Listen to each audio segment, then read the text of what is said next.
So, Mm, Nate, which of those myths did you resonate most with and why? I think for me, that vulnerability is a weakness. For a man to be vulnerable is to be seen as weak.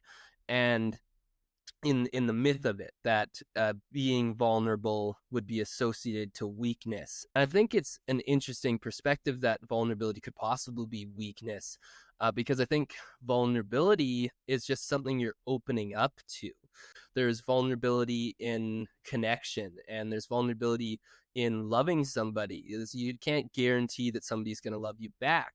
Like, if you believe vulnerability is a weakness, then you're putting yourself in a place to associate the thing you need to do to really create a connection with somebody.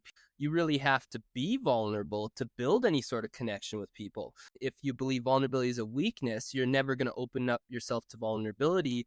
You can't view the thing we need to feel connection and really open ourselves up to people as a weakness. I hear that all the time about, the importance of men not being weak. And my husband will joke about, like, if he does something perceived as weak, that he'll lose his man card.